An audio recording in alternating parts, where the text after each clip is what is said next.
Good evening, everyone. It's good to see you tonight. I know we got a lot of people missing for CYC and various things, sick and stuff, but I appreciate all of you that are here tonight.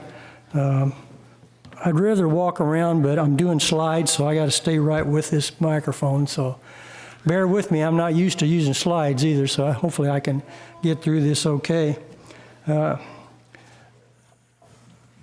I'm going to talk about tonight is something, and this usually works out well for me because Scott and I help out with the Marble Hill congregation, and whenever Brian asked me to do a class or a sermon or something, I said, well, I'll just do something I'm talking about there because it's fresh on my mind and I can probably relate it better than doing something cold. So that's what I'm going to do tonight. We've been studying 1 Samuel at Marble Hill, and I decided to speak about David, which kind of goes along with what Brian spoke about Abraham last week. So we're kind of looking at some men of great faith, so it goes along with what he was teaching last week.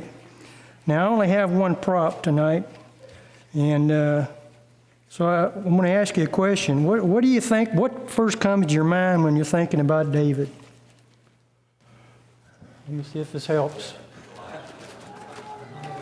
David and Goliath. You know, that's probably what everybody thinks of about David. And I'm not going to spend much time on that because I taught a class several months ago on David and Goliath, chapter 17 of 1 Samuel. So we'll talk about that briefly. But there's so much more than just David and Goliath, the story in the Old Testament. There's so much rich account of David and people associated with him. And I want to go over some of those things tonight. I will be kind of two parts. I'm going to go over some of the highlights. And again, there's no way we could cover everything about David. We'd be here for a week. But I want to cover a few of the highlights. And after that, I'm going to do something a little different. I'm just going to give you some things that have impressed me personally. They're in no special order. Some of them you're probably familiar with, some of you may not be. But they were impressive to me about the life of David, and I'd like to go over them with you. The first thing, well, obviously this is the title. This is my lesson about David. And David, you know, in spite of what we think about him, he was a great man, but he also was not a perfect man. There hasn't been a perfect man. There never will be a perfect man on the earth. The only perfect man that's been on earth is Jesus. But David was a great man, and I can relate to him in a lot of ways. And so we'll look at some of the highlights of his life tonight. First thing I want to look at in 1 Samuel 16 is when we first see David come on the scene. In chapter 16, Saul, remember, Saul had been chosen as king, or the Israelites wanted a king, and God chose him. Remember, he was a head taller than anybody. He certainly looked the sort of a king. He looked like royalty, and he was God's first anointed king of Israel. But he hadn't followed the direction of God. He'd been told to do certain things, and he hadn't carried those things out. So God decided to replace him with another king. So the Lord told Samuel that he'd pick one of Jesse's sons. So Samuel thought, you know, okay, there's several sons, and they probably walked by him in order of age. And these are all probably big, strapping sons. They were most of them are probably in the army of Israel, and the first one, probably the oldest one, came up to him, and he probably said, "This is the man. This is probably him." Nope, not him. They went through all of Jesse's sons, and Samuel asked, "Is there any more?" And Samuel asked, and they said, "David, well, he's out. He's tending the sheep. He's a shepherd." So they brought David in, and he was the chosen one. He was the one that was anointed by Samuel. So we see David anointed here, but he isn't immediately going to take over as king, and it's going to be a long process before we see him take over as the actual king of Israel. he was a shepherd, and a lot of what he did as a shepherd prepared him for being a king, prepared him for the things he was going to have to do as a leader of the army and other things as king. A lot of things that prepared him he was prepared by being a shepherd, acting as shepherd. Then we go into David in Saul's service. There was at this point, God had rejected Saul as king, and a bad spirit became on him. It tortured him every once in a while, and a good spirit came on David. So David, excuse me, I'm getting ahead of myself here. David played the harp to soothe Saul. When he had this bad spirit come over him, David would play the harp, and it would make Saul feel better. And eventually he also became Saul's armor bearer. So at this point, he left the fields. He wasn't a shepherd anymore. He became full-time in service of Saul. Of course, this is the one I mentioned at the beginning, which you all think of, and we think of David, is David and Goliath. I think you probably remember when I taught the class on this, I brought the yardstick with the ruler stuck on top of it so we could see how tall Goliath was. He was over 9 feet tall. He was a giant. He had armor weighed over 100 pounds. He had a spearhead that weighed 25 pounds or 15 pounds. And we talked about all those things. You've learned those from day one in classes as a kid too. But Goliath was the giant. Anyone that would face him, anyone from the Israel army of Israel or Saul himself, could face off with him, but no one did. They were all scared of him. They were all the people in the army, and Saul himself was scared of the giant Goliath. But David comes on the scene, and he's not afraid of him. He's not a warrior. He's not part of the army, but he's not afraid of Goliath, and he kills him. And I'm not going to go into more detail until later on about that. The next thing I wanted to look at is the friendship of David and Jonathan in 1 Samuel 18. Jonathan, it's an amazing account of the friendship between these two men. It says Jonathan loved David as his own self. I don't know if you have a friend like that. It's a great example for us. And he made a covenant with David. Jonathan knew that David, he had a feeling probably that David was going to be king. Jonathan was Saul's son. He was next in line. And he could have, his loyalties you would think would be with his father, but he was loyal to David as a friend, a soulmate for David. This friendship continued, but Saul became jealous for reasons that, David was very successful. He was the leader of the army, and everything he did was successful. Everything he did for Saul was very successful. And to the point where when he came back from battle, the ladies were singing about the 10,000s that David had killed and the thousands that Saul had killed. So this really ticked Saul off, and he was jealous, and he was always, as it says, he had an eye out for David from then on. He was suspicious of David. So he tried to kill David a couple of times, we see in chapter 18, to pin him to the wall with a spear. But David escaped, and then he tried to get him killed by sending him out and fighting the Philistines, which is kind of a foretelling of what David would do with Bathsheba's husband Uriah later on. So that's kind of interesting. So, but Jonathan was looking out for him, and he helped him. Again, they had the friendship between Jonathan and David. They come up with a plan to see if Saul was kind of wishy-washy on whether he was going to kill David. It seems like Jonathan kind of talked him out of it, but David was still pretty sure that Saul was out for him. So he devised this plan at the New Moon Festival, where every month there was a festival. They all came to eat, and David told Jonathan, or they agreed to tell Saul that David had been requested to go to a feast with his own family back in his hometown. So the first day of the feast, David wasn't there, and Saul noticed it, and he thought, well, maybe he's unclean, or for some reason he's not here today. Well, the second day came, and David wasn't there, and Saul blew up. And he said, why is he doing this to me? He's against me. And again, the suspicions arose in Saul, and he definitely wanted to kill David. But Jonathan, again, was helping him out and trying to keep his father from killing him. After this, David escaped the attempts at his life from Saul. He escaped to the land of the Philistines. Unfortunately, when he went there, they recognized him. They probably heard this song. They knew the exploits of David. They knew his successes against their army, and they recognized him. So he sees that, so he immediately tries to do something to knock them off the track, and he plays like he's insane. He lets the saliva go down on his cheek. He kind of slobbers on his beard, and he's scratching the wall with his fingernails like a madman.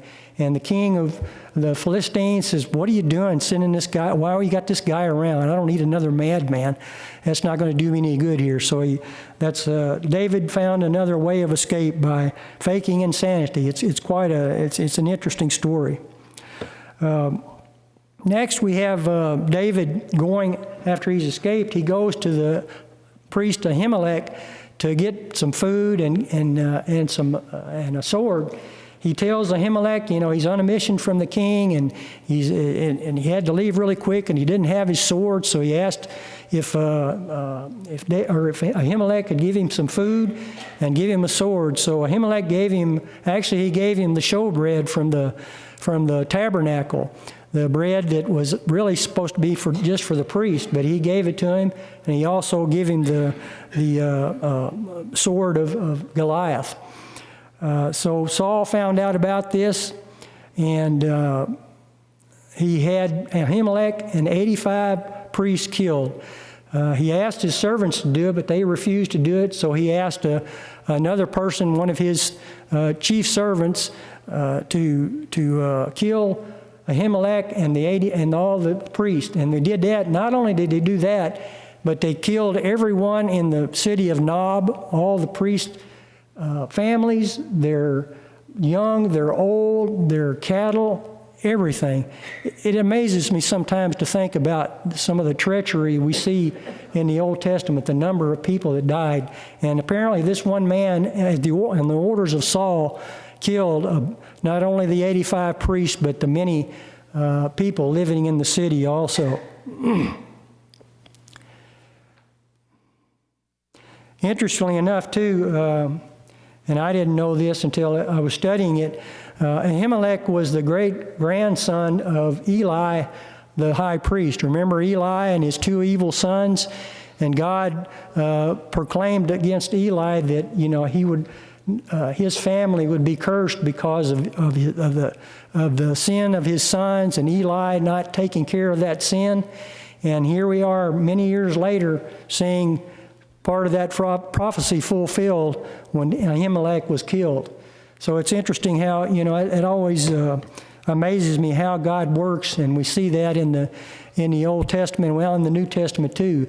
When God says he's going to do something, it may not happen immediately, but it's going to happen eventually through one way or the other. So it's an interesting thing that I hadn't known before I studied 1 Samuel. Finally, we have in chapter 23 the last meeting between David and Jonathan. And again, this whole study of looking at 1 Samuel and looking at Jonathan and David is such a wonderful story of friendship.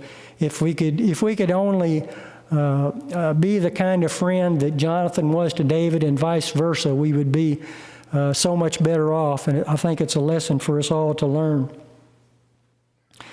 Then we have David becoming king. He was king for 40 years, 7 in Hebron and then 33 in Jerusalem. Finally, I just want to hit real quickly the story we're all familiar with, David and Bathsheba, where he was out looking around and he saw Bathsheba bathing, And one thing led to another, and he had an affair with her and committed a great sin. What I've read, four of the 10 commandments were broken by David in his sin with Bathsheba. So it was a very great sin that he committed with her. Again, these are just some of just a few of the things that we look at and probably are most familiar with when we look at the life of David. But now I want to spend some time looking at some things that impressed me in the life of David. Again, there's in no special order. Some of them you may know about, some of them you may not. First, one of the admirable traits that I found or looking at David is his dependence on God, or always looking to God for guidance. In the 17th chapter, the account of David and Goliath, we see times that David mentions, I want you to pay attention to this, and I highlighted these verses so you can see what I'm talking about. The number of times that David mentions God or the Lord in these verses. Starting out in verse 26, when he's speaking of Goliath, he says, "For who is this uncircumcised Philistine, that he should defy the armies of the living God?" So there's the first time. Goes on, when Saul told him he wasn't able to go against Goliath, you're just a small boy. This man's been training all his life, and he's a giant. He's a great soldier. You don't have a chance. But David told him, he said, "Your servant has killed both lion and bear, and this uncircumcised Philistine will be like one of them, seeing he has defied the armies of the living God." Moreover, David said, "The Lord who delivered me from the paw of the lion and from the paw of the bear, he will deliver me from the hand of this Philistine." So you see the number of times just in this passage here that he's mentioned the Lord or God. And finally, in verses 45 through 47 of chapter 17, when Goliath threatened him, he said, then David said to the Philistine, "You come to me with a sword, with a spear, and with a javelin, but I come to you in the name of the Lord of hosts, the God of the armies of Israel, whom you have defied. This day the Lord will deliver you into my hand, and I will strike you and take your head from you. And this day I will give the carcasses of the camp of the Philistines to the birds of the air and the wild beasts of the earth, that all the earth may know that there is a God in Israel. Then all this assembly shall know that the Lord does not save with sword and spear, for the battle is the Lord's, and he will give you into our hands." So look at this passage. I counted 7 times in this small space of verses that David has mentioned the Lord or God or he, speaking of the Lord. So we see where the allegiance of David was. We see where the faith of God or David was. It was in the one and only God. Next, I'd like to look at something that amazed me. The number of times that David allows God to work in his life and guide the decisions that he makes. Saul had attempted, not only these 2 times I mentioned back in chapter 18, but several more times Saul has attempted himself or had tried to have other people kill David on numerous occasions. But David never took advantage of any situation that he had where he could kill Saul. We see in the cave in chapter 24, verses 4 through 7, or I'll start actually in chapter 24, verse 3. It says, "So he came to the sheepfolds by the road where there was a cave, and Saul went in to attend to his needs. David and his men were staying in the recesses of the cave. Then the men of David said to him, 'This is the day of which the Lord said to you, Behold, I will deliver your enemy into your hand, that you may do to him as seems good to you.' And David arose and secretly cut off a corner of Saul's robe. Now it happened afterward that David's heart troubled him because he had cut off Saul's robe. And he said to his men, 'The Lord forbid that I should do this thing to my master. The Lord's anointed to stretch out my hand against him, seeing he is the anointed of the Lord.' So David restrained his servants with these words and did not allow them to rise against Saul." So here's a perfect opportunity for David to kill his enemy, to kill Saul, who's been trying to kill him. But he doesn't do it because Saul is the Lord's anointed. Another occasion that David had a chance to get Saul was when he was sleeping in chapter 26. I'll start in verse 7. It says, "So David and Abishai came to the people by night where Saul lay sleeping within the camp, with his spear stuck in the ground by his head, and Abner and the people lay all around him. Then Abishai said to David, 'God has delivered your enemy into your hand this day. Now therefore, please, let me strike him at once with a spear, right to the earth, and I will not have to strike him a second time.' But here's what David said to Abishai. 'Do not destroy him, for who can stretch out his hand against the Lord's anointed and be guiltless?' David said furthermore, 'As the Lord lives, the Lord shall strike him, or his day shall come to die, or he shall go out to battle and perish. The Lord forbid that I should stretch out my hand against the Lord's anointed.' So David again refused to take Saul's life. He said, 'Either the Lord will strike him, or his day will come when he dies, or he'll die in battle,' which he ended up finally doing. But he refused to, despite the wonderful, easy chance he had to kill Saul, he refused to do it because Saul was the Lord's anointed. I think we can also learn a lesson from David about how to deal with sin in our lives. He was confronted by David. We spoke briefly about his sin with Bathsheba, and he was confronted by Nathan with his sin. And he said, so David said to Nathan after David had confronted him with it, "I have sinned against the Lord."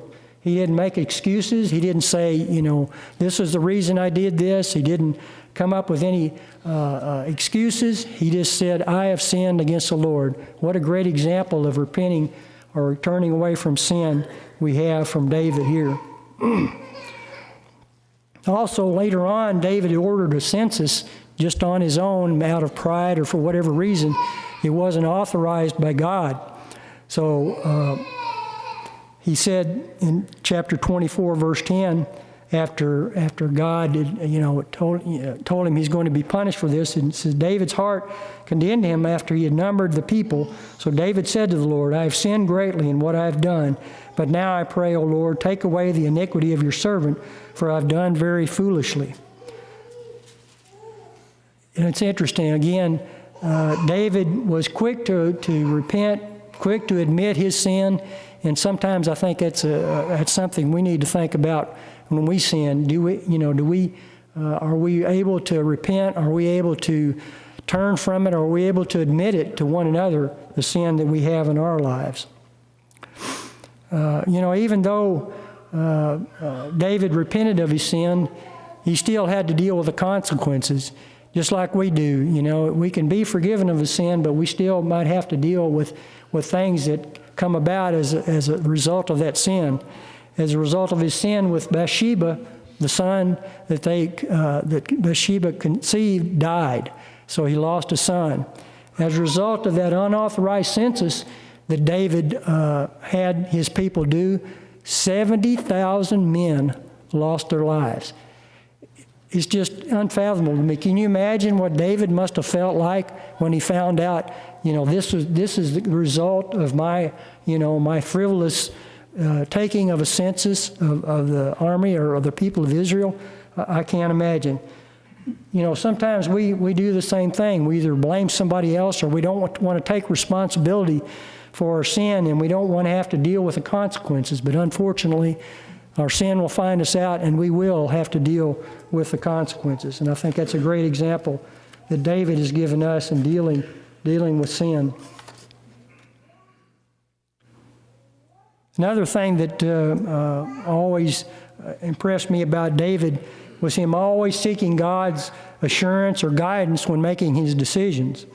You may not be familiar with this passage, but the Philistines attacked Keilah, and so David asked the Lord. He said, "Therefore David inquired of the Lord, saying, 'Shall I go and attack these Philistines?' And the Lord said to David, 'Go and attack the Philistines and save Keilah.' But David's men said to him, 'Look, we're afraid here in Judah. How much more than if we go to Keilah against the armies of the Philistines?' Then David inquired of the Lord once again. And the Lord answered and said, Rise, go down to Keilah, for I will deliver the Philistines into your hand. So again, a couple of times there, David isn't depending on his advisors or what he thinks should be done. He's going to the Lord and asking the Lord, should I do this? And he went to the Lord twice in this occasion. Later in the chapter, when David found out that Saul may be trying to trap him in the city or in Keilah, he went again to the Lord. He said, when David knew that Saul plotted evil against him, he said to Abiathar the priest, bring the ephod here. Then David said, O Lord God of Israel, your servant has certainly heard that Saul seeks to come to Keilah to destroy the city for my sake. Will the men of Keilah deliver me into his hand? Will Saul come down as your servant has heard? Or, O Lord God of Israel, I pray, tell your servant. And the Lord said, he will come down. Then David said, will the men of Keilah deliver me and my men to the hand of Saul? And the Lord said, they will deliver you. So he always looked to the Lord for guidance, and God gave him guidance, either through a prophet or for whatever way that God saw fit to get the word to David. And it made me think about the decisions I make. I've taken some classes when I was in the Air Force about, this is how you make a decision. They go off through all these steps of, this is what you got to do to make a good decision. And I think about that, and there were some good ideas there. But how do we make decisions? Do we think we know best, or we consult an expert about it, or do we go to God? Do we think about going to God first? Sometimes that's kind of on down the list before we go to God when we're getting ready to make an important decision. So something to think about that David did that I think we should also do too. Finally, I'm a treasurer, so I had to get something about giving, that.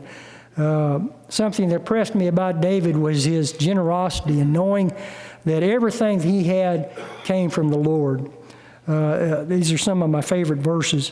And, David wanted to build a temple for God. And it talks about in 1 Chronicles, the 22nd chapter, verses 7 and 8. It says, David said to Solomon, my son, as for me, it was in my mind to build a house to the name of the Lord my God. But the word of the Lord came to me, saying, you have sinned, you have shed much blood, and have made great wars. You shall not build a house for my name, because you have shed blood on the earth in my sight.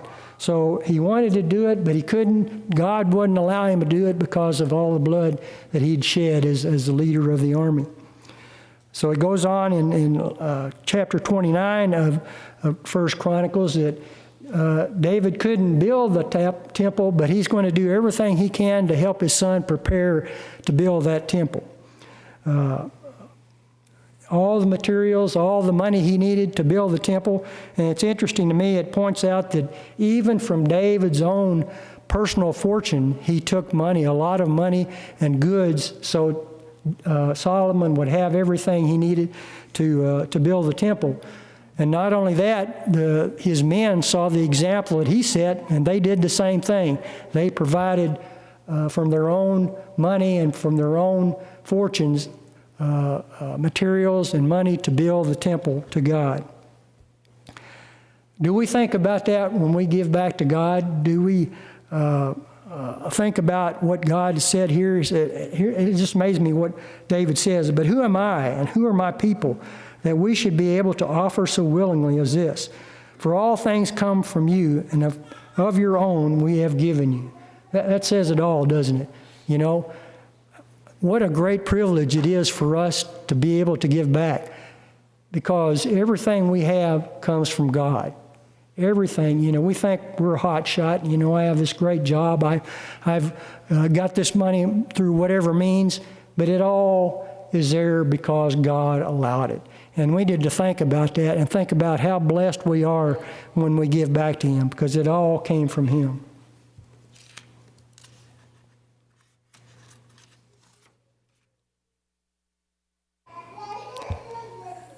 Why did Saul fail and David succeed as the king? Saul, he didn't obey the commands he was given. He trusted himself and his advisors, his fighting men, more than he did trust in God. He wouldn't repent from his sin. He broke his vows. He broke promises. He vowed not to kill David, and he turned right around and attempted to kill him again. So we see the failures of Saul. He started out well. He was the first anointed king of Israel. He started out well. He won battles, but he couldn't keep it up. He just couldn't allow his own ego to come after God and consulting with God.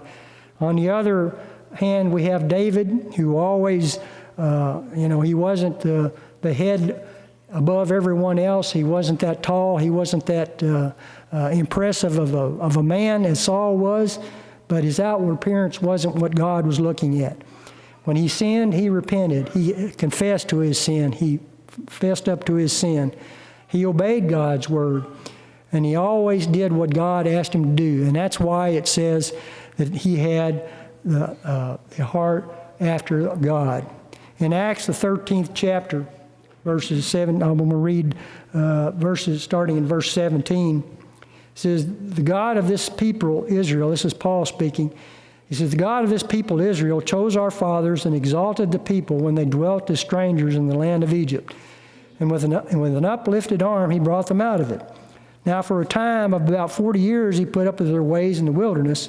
And when he had destroyed 7 nations in the land of Canaan, he distributed their land to them by allotment. After that, he gave them judges for about 450 years until Samuel the prophet. And afterward, they asked for a king. So God gave them Saul, the son of Kish, a man of the tribe of Benjamin, for 40 years. And when he had removed him, he raised up for them David as king, to whom he also gave testimony and said, listen to this, I have found David, the son of Jesse, a man after my own heart, who will do all my will. What an amazing thing to say about a person. Isn't that something we should all be shooting for? To be able to, for God to call us a person after his own heart? What an amazing thing that would be. Something we should all be striving for. David's faith was amazing. A great man. He wasn't perfect. We should all strive for the kind of faith that David had and continue our growth as Christians in our faith. So again, this is just a little bit about the life of David, some of the things that we all know about, some of the things that impressed me about his life, me personally. A great deal of the Psalms were written by David. I urge you to read the Psalms of David. Look at the little headings at the beginning of a lot of them.